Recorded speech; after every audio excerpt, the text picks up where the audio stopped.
Hi friends, James Cameron మళ్ళీ వచ్చాడు. కానీ ఈసారి వాటర్ తో కాదు, ఫైర్ తో. Avatar 3 fire and ash final గా రిలీజ్ అయింది. అందరి మధ్యలో ఉన్న పెద్ద క్వశ్చన్ ఒకటే, ఇది వే ఆఫ్ వాటర్ మించిపోతుందా లేక ఫ్రాంచైజ్ లో దమ్ము తగ్గిందా?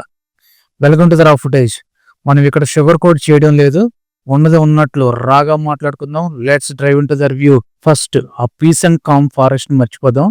ఈ మూవీలో మనం యాష్ పీపుల్ ని చూసాం. వాళ్ళు చాలా వైలెంట్ గా అగ్రెసివ్ గా ఉంటారు. సినిమాలో కలర్ ప్యాలెట్ మొత్తం బ్లూ నుంచి రెడ్ అండ్ గ్రే కి మారిపోయింది. ఇది కేవలం హ్యూమన్స్ వర్సెస్ నావీ యుద్ధం కాదు, navy versus navy fight. Scale చాలా పెద్దగా ఉంది, ఇంకా డార్క్ గా ఉంది, బ్యూటిఫుల్ గా ఉంటది, అంతే డేంజర్ కూడా ఉంటదని కెమెరాని ఈ మూవీలో అయితే చాలా క్లియర్ గా మనకు చూపించారు. ఇంకా విజువల్స్ విషయానికి వస్తే మైండ్ బ్లాక్ అంతే. సీజే ఇంకా ఇంప్రూవ్ అవ్వదు అనుకున్న ప్రతిసారి మనకి కెమెరాని షాక్ ఇస్తూనే ఉన్నాడు. కానీ మన మాస్ ఆడియన్స్ కోసం సెకండ్ హాఫ్ లో వచ్చే యాక్షన్ బ్లాక్స్ అయితే ప్యూర్ గాస్ బంప్స్.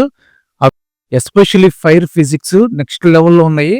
అవి మామూలు సీన్స్ కాదు, థియేటర్ దద్దరిల్ ఎలివేషన్స్. అవి సౌండ్ డిజైనింగ్, ఆ ఇంటెన్సిటీ గానీ, ఇట్స్ విజువల్ ఫెస్ట్. స్టోరీ పక్కన పెడితే కేవలం ఎక్స్పీరియన్స్ కోసమే మనం సినిమాకి వెళ్ళొచ్చు. Let's be raw, movie 100% perfect ఏమీ కాదు. స్టోరీలో కొన్ని చోట్ల పాత సినిమా మళ్ళీ చూస్తున్నట్లు అనిపిస్తుంది. మళ్ళీ same family in danger concept కొంచెం రిపీటివ్ గా అనిపించవచ్చు. ఇంకా మిడిల్ లో కొంచెం అయితే బాగా లాగ్ అనిపిస్తుంది. సెకండ్ హాఫ్ లో మనకి హై మూమెంట్స్ వచ్చే వరకు అయితే కనుక ఫేసింగ్ చాలా స్లోగా అవుతుంది. కొంచెం ఆ లాగ్ అయితే మనకు తెలిసిపోతా ఉంటది. ఓవరాల్ గా చెప్పాలంటే Avatar 3 is a visual wonder with a dark soul. నా రేటింగ్ అయితే 4 out of 5. దీన్ని ఓటీటీలో చూడడం వేస్ట్. ప్లీజ్ థియేటర్ లో చూడండి, ఆ ఎక్స్పీరియన్స్ వేరే లెవెల్. మీకు ఈ రా రివ్యూ నచ్చి ఉంటే ఒక లైక్ కొట్టండి, రా ఫుటేజ్ కి ఛానల్ కి సబ్స్క్రైబ్ చేసుకోండి, కింద కామెంట్ చేయండి మీరు టీమ్ వాటరా లేక టీమ్ ఫైరా. See you in next video. Thank you, bye by.